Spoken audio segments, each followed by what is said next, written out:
Hi నమస్తే welcome back to our channel. ఎలా ఉన్నారు అందరూ? నేనే చాలా బాగున్నానండి. ఏం చేస్తున్నారు?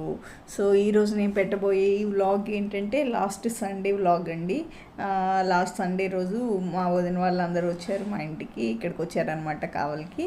సో వస్తూ వాళ్ళు ఈ పుట్టగొడుగులు తెచ్చారు. ఇవి న్యాచురల్గా వచ్చాయి. న్యాచురల్ పుట్టగొడుగులు కొంతమందికి తెలుసుంటాయి, కొంతమంది ఏంటంటే అఫిషియల్గా అంటే టౌన్లో సిటీల్లో ఉండేవాళ్ళు ఏమంటారు కృత్రిమంగా తయారు చేసినవే తీసుకుంటాం కదా. మామూలుగా మనకి ఎప్పుడైనా దొరుకుతాయి అవి. ఇవి న్యాచురల్గా ఉండేవి మాత్రం 3 to 4 months దొరుకుతాయండి. అది కూడా కార్తీలు బట్టి వస్తాయంట వర్షాకాలంలో. దానికి కూడా టైం ఉంటుంది. అంటే ఈ కార్తీ స్టార్టింగ్లో ఎండింగ్లో అలా వర్షం పడితే వస్తుందని దానికి స్పెసిఫిక్ రీజన్స్ కూడా ఉంటాయి. అవి తీసుకొచ్చారు వదిన వాళ్ళు వస్తా. సో అవి మేము క్లీన్ చేసుకుంటున్నాం, బాగా క్లీన్ చేస్తున్నాం. చూడండి ఇలా ఉంటాయి, ఇలా బుడుపులు ఉంటాయి. ఇలా బుడిపిల్లకి కొంచెం అంటే మట్టిలోంచి తీసేవి కదా, అవి మట్టిలోంచి తీస్తారు. సో అలా అందుకని చెప్పేసి బాగా మట్టి ఉంటుంది కొంచెం, బాగా ఒక 4-5 times వాష్ చేసుకుంటున్నాము. ఇది కర్రీ వదినే చేస్తున్నారు. వదిన చాలా అంటే చాలా బాగా చేస్తారండి వంటలు. నాన్ వెజ్ కానీ వెజ్ కానీ ఏదైనా సూపర్గా చేస్తారు. సో అవన్నీ బాగా క్లీన్ చేసుకున్న తర్వాత ఇలా కడుక్కుంటాం. దీంట్లో 2 types ఉంటాయి. ఇలా బుడిపులు ఉంటాయి, గొడుగులు కూడా ఉంటాయంట. గొడుగులు డిఫరెంట్ అంటే ఆ టేస్ట్, గొడుగుల టేస్ట్ ఒకటి డిఫరెంట్గా ఉంటుంది, ఇలా బుడిపెలు టేస్ట్ ఒక డిఫరెంట్గా ఉంటుంది. రెండు టేస్ట్లు అస్సలు అంటే మనకి దొరికే సిటీల్లో టౌన్లో దొరికే పుట్టగొడుగులకి వీటికి అసలు సంబంధమే లేదండి. ఇవి తిని చూడాల్సింది, ఎవరైనా టేస్ట్ చేయాల్సింది, అంత బాగున్నాయి టేస్ట్. అవి ఏదో మనకి దొరక్కి ఇంకా ఏదో గతిలేక అవి తీసుకొని తింటున్నామే అన్నట్లు అనిపించింది నాకు. నేను ఎప్పుడో చిన్నప్పుడు తిన్నాను, తర్వాత చాలా సంవత్సరాల తర్వాత ఈరోజు తింటున్నాను. సో అవన్నీ క్లీన్ చేసుకొని ఇలా కట్ చేసి పెట్టుకున్న తర్వాత ఆయిల్ వేసుకొని, కడాయి పెట్టుకొని ఆయిల్ వేసేసుకొని ఈ పుట్టగొడుగుల్ని ఏమంటారు మనం చికెన్ ఎలా అయితే బాయిల్ చేస్తామో అలా బాయిల్ చేసుకోవాలండి. అందుకని ఆయిల్ వేసుకొని ఈ పుట్టగొడుగులన్నీ వేసేసుకొని ఇలా ఆయిల్లోనే బాయిల్ చేసుకోవాలి. ఇవేంటంటే మనకి న్యాచురల్గా వచ్చాక దాంట్లోనే వాటర్ కూడా వాటర్ వస్తుంది. సో ఎక్కువ వాటర్ వేసుకోవాల్సిన అవసరం లేదు దీంట్లో. తర్వాత వేసేసిన తర్వాత సాల్ట్, పసుపు, కారం ఇవన్నీ మనకి టేస్ట్కి తగ్గట్టు యాడ్ చేసుకోవాలండి. ఇవి నేను బయట కొన్ని కాదు, ఇన్ని గ్రాములు అని నిజంగా నాకు తెలియదు అంటే ఎన్ని గ్రాములు ఇవనేసి న్యాచురల్గా తీసుకొచ్చినవి. సో ఇంత కొలతని నేను చెప్పలేను. అందుకని మీకు ఎంత టేస్ట్కి సరిపడిందో అంత ఉప్పు, పసుపు, కారం అన్నీ మీ టేస్ట్కి సరిపడానే వేసుకోండి. నేనైతే మెజర్ చేయలేదండి, ఇన్ని గ్రాములు ఉంటాయని నాకైతే అస్సలు తెలీదు. సో అందుకని నేను మీకు ఎన్ని స్పూన్లు అనేసి నేను చెప్పలేను. అది కూడా మీ టేస్ట్కి తగ్గట్టు వేసుకోండి. మేము ఇంట్లో కొంచెం కారం ఎక్కువే వదిన చేస్తున్నారు కదా, కారం మీడియం స్పైసే ఉంటుందండి. ఎక్కువ స్పైస్ మరి అస్సలు లేకుండా అయితే తినము. ఇలాంటి ఈ కర్రీస్కి అయితే ఇంకొంచెం ఎక్కువ స్పైసే ఉండాలి. చూడండి పుట్టగొడుగుల్లోంచి మనకి వాటర్ వచ్చేసాయి కదా, ఈ వాటర్కి మొత్తం మనకి అవన్నీ ఉడికిపోతాయి. సో మనం ఎక్స్ట్రా వాటర్ యాడ్ చేయాల్సిన అవసరమే లేదు. చూడండి ఇలా అంతా మొత్తం ఉడికిపోయి మనకు వాటర్ అంతా ఎవాపరేట్ అయిపోయింది కదా, ఇంకా వాటర్ ఏం లేవు. సో ఇవన్నిటిని ఫస్ట్ మనము ఇలా ఉడికించుకొని పక్కన పెట్టేసుకుంటున్నాము. తర్వాత ఇంకా చికెన్ కూడా తీసుకొచ్చామండి. అన్ని పక్క స్టవ్ మీద చికెన్ పెట్టున్నాము. అదే మీకు కనిపిస్తుంది కదా, ఈ పుట్టగొడుగుల కర్రీ, చికెన్ కర్రీ చేస్తున్నారు ఈరోజు వదిన. 2 వదినే చేశారు. తర్వాత దీంట్లో మసాలా కోసం వెల్లుల్లిపాయలు, అల్లం, వెల్లుల్లిపాయలు, కొంచెం జీడిపప్పు, 2 పచ్చిమిర్చి, ఒక 3 tablespoons ఎండు కొబ్బరి పొడి ఇవి వేస్తున్నాం అనమాట మసాలా కోసం. ఇవన్నిటిని మొత్తాన్ని ఒకేసారి గ్రైండ్ చేసి పెట్టేసుకోవాలి. ఇలా మొత్తం ఒకేసారి గ్రైండ్ చేసుకుంటున్నాము. జీడిపప్పులు ఒక 5 to 6 ఉంటాయి. ఒక 2 పెద్ద ఇంచుల అల్లం ఉంటుంది, ఒక 13 to 15 వెల్లుల్లిపాయలు ఉంటాయి, గర్భాలు తీసి పెట్టుకున్నాము. అదైతే దాని కొలత అయితే అదండి. సో దీన్ని అయితే అంటే ఇవి బాగా ఉడికించుకోవడం అయితే అయిపోయింది. ఇంకా చికెన్ కూడా బాయిల్ అయిపోతుంది దీంట్లో. అంటే ఫస్ట్ మనము ఉప్పు, పసుపు, కారం వేసి వీటిని కూడా బాయిల్ చేసుకుంటాం కదా. ప్రొసీజర్ అయితే 2 సేమే అండి ఆల్మోస్ట్. చికెన్ లాగే ఫస్ట్ అవి ఉడికించుకుంటున్నారు. నేనైతే అస్సలు చూడడం కూడా అంటే ఈ కర్రీ నాకు చేయడం తెలీదు, నేను ఎప్పుడు చేయలేదు కూడా. ఈ లాక్డౌన్ వచ్చి మనము అంటే ఊర్లో ఉంటున్నాం కాబట్టి ఇప్పుడు తింటున్నానండి. లేకపోతే ఎప్పుడు చిన్నప్పుడు తిన్నాను, ఈ తర్వాత మళ్ళీ ఎప్పుడు తినేదాన్నో అంటే సిటీల్లో ఉంటే. సో దీనివల్ల ఏంటంటే ఇప్పుడు దొరికాయి, ఇప్పుడు తింటున్నాను మళ్ళీ. చాలా టేస్ట్గా ఉండింది. మనం ఇప్పుడు ఈ పుట్టగొడుగుల కూర కోసం పోపు కోసం ఆయిల్ వేసుకొని పోపు దినుసులన్నీ వేసుకోవాలండి. ఆ పోపు దినుసులన్నీ వేగాక అంటే ఆవాలు చిట్టుపట్లు అన్నాక మనం ఉల్లిపాయలు టమోటా అవన్నీ వేసుకోవాలి.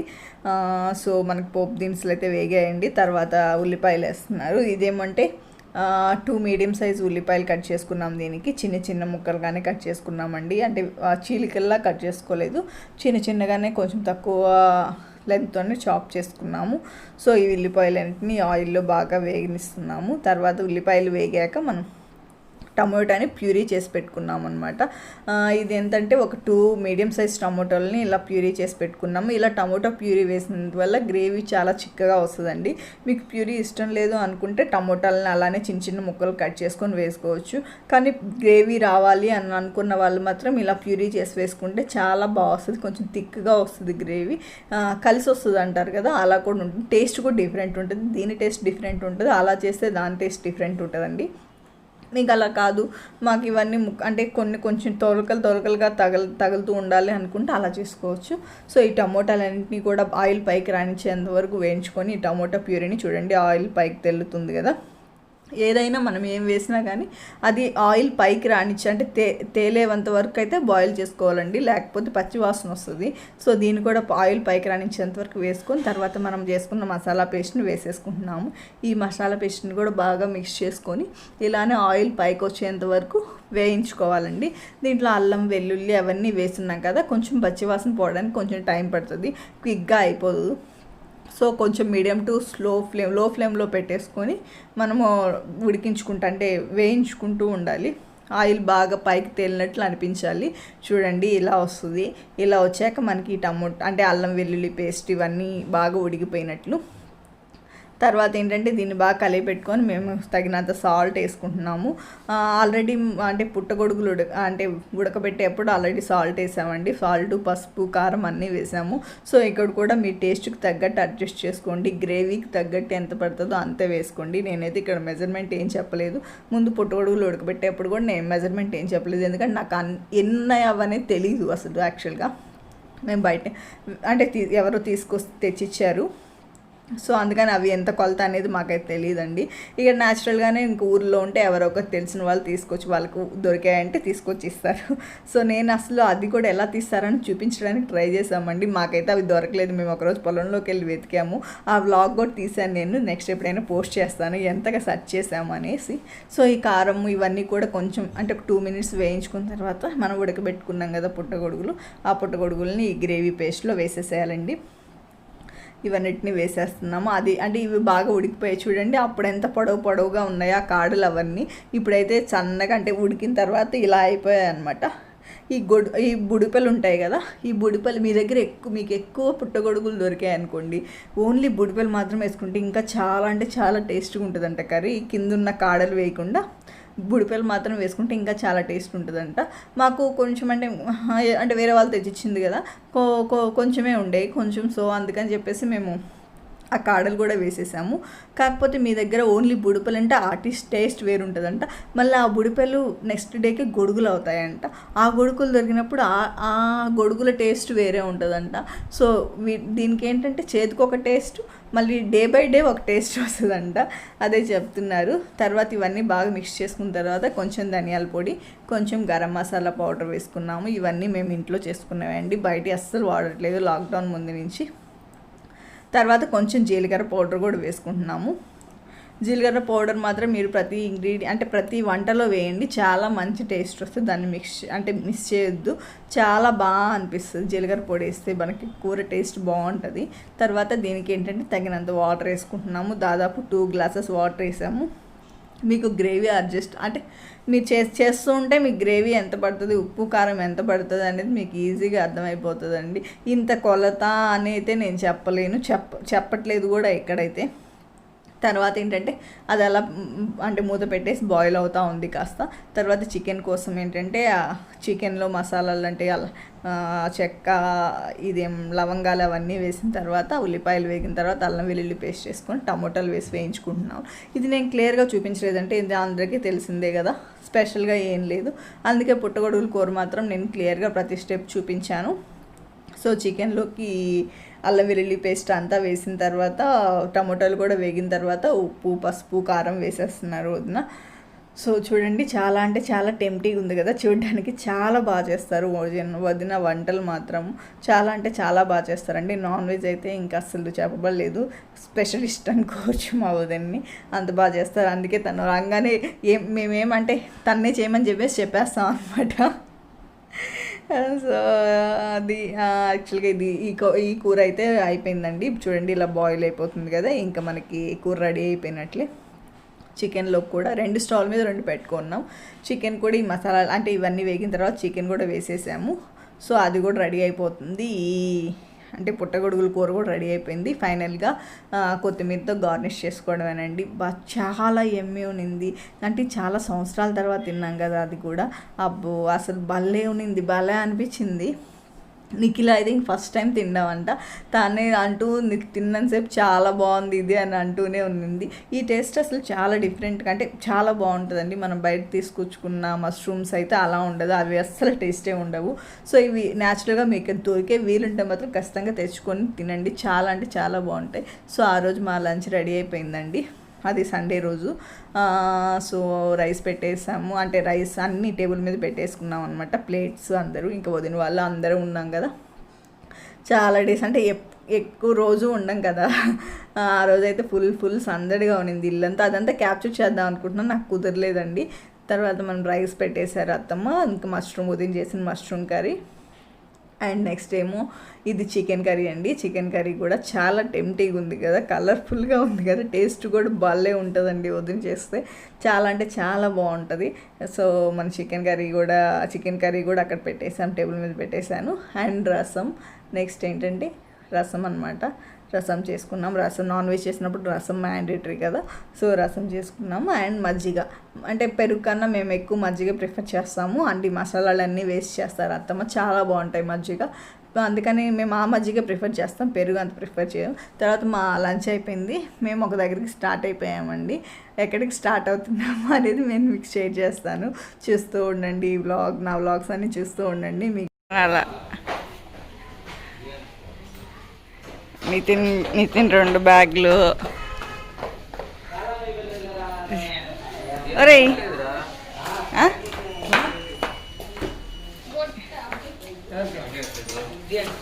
బొట్టేందే చా బొట్. ఎక్కడికి వెళ్తున్నావు నాన్న, ఎక్కడికి వెళ్తున్నావు?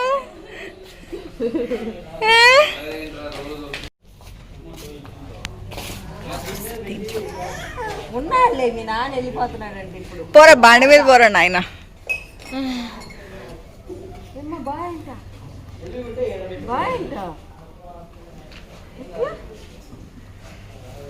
మనం ఎటు వెళ్దామమ్మా? సో మేము అక్కడ అంటే బాగా చూపించాం కదా, ఇవన్నీ ఏంటంటే మాకు తినడానికి అవసరమైనవి, పిల్లలకి అవసరమైన బ్యాగ్ సర్దుకున్నాము. ఇంకా పైన వాటర్ క్యాన్కి వాటర్ కూడా వేసుకుంటున్నాం. మేము కిందకి వచ్చేసాము, అత్తమ్మ వాళ్ళు పైన వాటర్ అన్నీ వేస్తూ ఉన్నారు. ఇంకా బయటకు వచ్చేసి స్టార్ట్ అవుదామని, ఎవరు ఏ బండి ఎక్కుదాం, ఎవరు ఏం చేద్దాం అనేసి డిస్కస్ చేస్తూ ఉన్నాం. అదే అంటే 2 బైక్స్లో కార్లో వెళ్తున్నాం అనమాట. అందరం కార్లో సరిపోం కదా. సో పిల్లలు ఉండే వాళ్ళు మాత్రం కార్లో వెళ్ళిపోతున్నాము. వాళ్ళు జెంట్స్ మాత్రం బైక్లో వెళ్ళాలి, ఎవరు ఏ బైక్లో వెళ్ళాలనేది అదే డిసైడ్ చేసుకుంటూ ఉన్నారు, అటు ఇటు మారుతూ ఉన్నారు. మేమైతే ఎక్కడికి వెళ్తున్నామో భలే అయితే ఎంజాయ్ చేస్తామండి. అదంతా మీకు నేను చూపిస్తాను ఖచ్చితంగా. ఎక్కడికి వెళ్తున్నాం అనేది కూడా షేర్ చేస్తాను. కానీ నేను వెళ్ళేటప్పుడు ఎవరైనా గెస్ట్ చేస్తూ ఉండండి, నేను చూపిస్తూ ఉంటాను, ఎక్కడ ప్లేసెస్ అన్నీ చూపిస్తూ ఉంటాను. మనకి హలో హలో మూడే వచ్చేస్తుంది. ఫోటో తీసుకో. ఎర్రది వచ్చింది, ఎర్రది వస్తుందా? ఫోన్ పని సైడ్ అమ్మా, సైడ్. చూస్తున్నారు కదా మేము ఎవరెవరు ఉన్నాం కార్లో అనేసి మీకు అర్థమైపోయి ఉంటుంది కదా. దియాన్ష్ ప్లేస్ మాత్రం అదే అండి. ఎవరు కూర్చున్నా దియాన్ష్ అక్కడ కూర్చుంటారు. ఏవంశ్ అయితే డ్రైవింగ్ సీట్లో కూర్చుంటాడు. కానీ ఈసారి మేము కూర్చోబెట్టలేదు, వద్దు నాన్న సేఫ్టీ కాదనేసి మేము వెనకాల కూర్చోబెట్టుకున్నాము. సో వాళ్ళ కిటికీలో చూడాలంటే అంత హ్యాపీ అనమాట.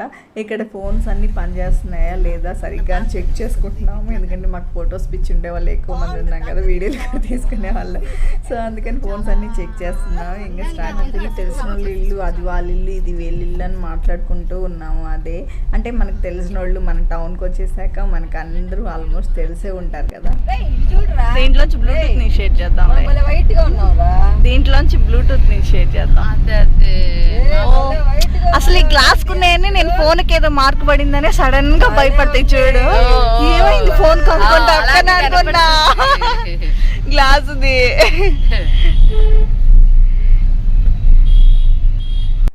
ఇంకా మా ఇంటి దగ్గర నుంచి సర్కిల్లోకి వచ్చేసాం అనమాట. ఇక్కడ బైక్లో అంటే ఆపేసి ఎట్లా వెళ్ళాలి ఏంటి అనేసి వాళ్ళని అంటే రోడ్డు అడుగుతున్నాము. అన్న వాళ్ళని, ఉదయ్ వాళ్ళని అంటే వాళ్ళు బైక్లో ఉన్నారు కదా. సో ఎటు వెళ్ళాలి ఏంటి దారి అని రోడ్డు అడుగుతున్నాము. ఇంకా అంటే టౌన్ దాటేసి వచ్చేసాము. టౌన్ దాటేసి వచ్చేసి ఇక్కడ చూడండి వ్యూ చాలా అంటే చాలా బాగుంది. చాలా బాగా అనిపిస్తూ ఉండింది. అంటే లాంగ్ డ్రైవ్కి వెళ్ళాలంటే నాకైతే చాలా ఇష్టం ఇలా వ్యూస్ ఉండే దగ్గర. ఇంకా దియాంశ్ వాళ్ళకి తాటి చెట్లు ఇవి చూపిస్తూ ఉన్నాము. అంటే వాళ్ళకి తెలియదు కదా, ఇప్పుడు నా కొలీగ్స్ కూడా చాలామంది తాటి చెట్లు కొత్తగా అనిపిస్తుంది. ఎందుకంటే వాళ్ళు సిటీలోనే బాన్ బాటమ్ సిటీలో ఉండుంటారు. సో మనకు కూడా అంటే నేను అది తప్పను, ఎందుకంటే మనకు కూడా సిటీలో కొన్ని తెలియకపోవచ్చు, ఎందుకంటే మనం బాన్ అండ్ బాటమ్ విలేజ్లో కాబట్టి. సో నేనైతే విలేజ్లోనేనండి. సో నేను అందరికీ తీసుకుంటా అన్నీ. ఏవన్ చూడండి ఎంత క్యూట్గా కూర్చొని ఉన్నాడు, చూసుకుంటా ఉన్నాడు. ఫోన్ చూస్తే వాడికి ఎక్కడ లేని సిగ్గు వచ్చేస్తుంది, అదే చూస్తూ ఉన్నాడు. ఫోటోకి బాగా పోజ్ ఇస్తూ ఉన్నాడు నా దగ్గర. దియాంశ్ వాళ్ళ పిన్ని దగ్గర ఎక్కువ ఫోటో పోజ్ ఇస్తున్నాడు. నా దగ్గరికి వచ్చేసాడు ఏవాన్ష్. ఇంకా అంటే పడుకోవడానికి వచ్చేసాడు. దియాంశ్ తొందరగా నిద్రపోతాడండి. కారు ఎక్కడం చాలు వాడికి వచ్చేది నిద్ర ఫస్ట్ వచ్చేస్తుంది. ఇక్కడ ఇంకా మేము హైవే ఎక్కేసాము. హైవే ఎక్కేసి అంటే మా కావలికి ఫస్ట్ సైడ్ ఎక్కేసాం అనమాట హైవే. సో హైవే నుంచి వెళ్దా ఉన్నాము. ఇది ఏంటంటే కావలి నుంచి ఒంగోలు వెళ్ళే సైడ్ అనమాట. మీకు ఈ ప్లేసెస్ అంది కొంతమందికి అయితే ఐడియా ఉండొచ్చు, కొంతమందికి ఐడియా లేకపోవచ్చు. సో చాలా అంటే ఈ హైవే చాలా బాగుంటుందండి. మధ్యలో చాలా గ్రీనరీగా అనిపిస్తుంది వర్షాలు వచ్చినప్పుడు అంతాను. మేము ఇక్కడ అంటే మాకు ఈ జర్నీ కూడా ఇష్టమే, అందుకని అన్ని క్లిప్స్ క్యాప్చర్ చేసుకుంటున్నాము. రోడ్లు కూడా క్యాప్చర్ చేసుకుంటున్నాము. పిక్చర్లు అనుకుంటారేమో ఎవరైనా చూస్తే. ఇంక ఇదేంటంటే మా కావలికి అటు సైడ్ మద్దూరుపాడు ఇండస్ట్రియల్ ఏరియా అండి. ఇక్కడ అన్ని ఫ్యాక్టరీస్ ఉంటాయి ఎక్కువ. సో అవి కూడా క్యాప్చర్ చేశాను, మీకు చూపిస్తున్నాను. ఇక్కడ ఇండస్ట్రీస్ అన్నీ ఇటు సైడే ఉంటాయండి. సో అది కూడా క్యాప్చర్ చేసి మీకు చూపిస్తున్నాను, మీకు చూపించాలన్న ఉద్దేశంతో. తర్వాత ఇక్కడ మనకు కనిపిస్తూ ఉంది కదా, ఇది అయ్యప్ప స్వామి టెంపుల్. చాలా అంటే చాలా బాగుంటుందండి. ఇప్పుడైతే మేము ఆగట్లేదు, కానీ ఈసారి ఎప్పుడైనా ఒకసారి మీకు చూపిస్తాను లోపల ఎలా ఉంటుంది టెంపుల్ అనేది. చాలా ఫేమస్ టెంపుల్. సో అది కూడా తీశాను నేను. నెక్స్ట్ ఈ హైవే చూడండి ఎలా ఉందో, ఒక ఫారెస్ట్లోంచి వెళ్తున్నట్లు అనిపిస్తుంది కదా. ఈ గ్రీనరీ చుట్టూరు అటు చెట్లు, జామాయిల చెట్లు, ఒక ఫారెస్ట్లోంచి ఒక లాంగ్ ట్రిప్ వెళ్తున్నట్లు అనిపిస్తుంది నాకైతే. ఎక్కడికో అంటే ఫేమస్ గోవా, కొడైకెనాల్ అట్లా వెళ్తున్నట్లు అనిపిస్తుంది ఆ వెదర్ అంతా చూస్తుంటే. మేమైతే అలా ఊహించుకొనే వెళ్ళాంలేండి. అక్కడికి వెళ్ళట్లేదు కానీ ఇప్పుడు అక్కడికి వెళ్ళలేం కదా. సో ఇలా కూడా ఊహించుకుంటున్నామని అదే మేము కాల్లో మాట్లాడుకుంటూ నవ్వుకుంటూ వెళ్తూ ఉన్నాము. చాలా అంటే చాలా బాగా అనిపించింది. ఇప్పుడు వర్షాలు పడుతున్నాయి కదా, చాలా ప్లెజెంట్గా ఉంది వెదర్, చాలా ప్లెజెంట్గా ఉంది. నేచర్ చాలా బాగుంది. మేమైతే బాగా ఎంజాయ్ చేసామండి. అంటే లాంగ్ డ్రైవ్ని బాగా ఎంజాయ్ చేసాం. చాలామందికి ఇష్టం ఉండొచ్చు, నాకు కూడా చెప్పాను కదా మీకు ఇంతకుముందు వీడియోస్లో కూడా. లాంగ్ డ్రైవ్ అంటే నాకు చాలా ఇష్టము. ఇలాంటి వెదర్లో ఇలాంటి ప్లేసెస్లో వెళ్ళాలంటే ఇంకా చాలా ఇష్టపడతాను నేను. తర్వాత మేము ఒక దగ్గర ఆగుతున్నామండి. ఇది చాలా అంటే చాలా ఫేమస్ ఆశ్రమము. చాలామందికి చూడంగానే ఐడియా వచ్చి ఉంటుంది. ఇది ఏంటనేది నాకు కామెంట్ బాక్స్లో కామెంట్ చేయండి మీకు తెలుసుంటే. చాలా ఫేమస్ ఆశ్రమము. దాదాపు ఆల్మోస్ట్ అంటే దక్షిణాదిలో ఈ సౌత్ ఇండియాలో ఆల్మోస్ట్ అందరు సీఎంలు ఇక్కడికి వచ్చి సీఎంలు కానీ ఉపరాష్ట్రపతి వెంకయ్యనాయుడు కానీ అందరూ ఇక్కడికి వచ్చి వెళ్తూ ఉంటారు. అంత ఫేమస్ ఆశ్రమం. దీని లోపల ఎలా ఉంటుంది అనేది కూడా నేను చూపిస్తాను. అసలు ఎందుకు ఇది ఇంత ఫేమస్ అనేది కూడా నేను చూపిస్తాను, కానీ ఈ వీడియోలో కాదండి. ఈ వీడియో ఆల్రెడీ చాలా లెంత్ ఎక్కువైపోయింది. సో నెక్స్ట్ వీడియోలో షేర్ చేస్తాను ఫ్రెండ్స్. అంతవరకు మన ఛానల్ని ఎవరైనా సబ్స్క్రైబ్ చేసుకోకపోతే సబ్స్క్రైబ్ చేసుకోండి ఫ్రెండ్స్. అండ్ నా వీడియోస్ని లైక్ చేయండి, షేర్ చేయండి. అండ్ కింద బెల్ ఐకాన్ ప్రెస్ చేసినట్లయితే నా ఫర్దర్ నోటిఫికేషన్స్ కూడా మీకు వస్తాయి ఫ్రెండ్స్. ఓకే, ఈ వీడియో ఇక్కడితో స్టాప్ చేస్తున్నాను. నెక్స్ట్ కంటిన్యూషన్ వీడియోస్లో ఈ ఆశ్రమం గురించి నేను మీకు తప్పకుండా షేర్ చేస్తాను friends. Thanks for watching. Bye bye. Take care.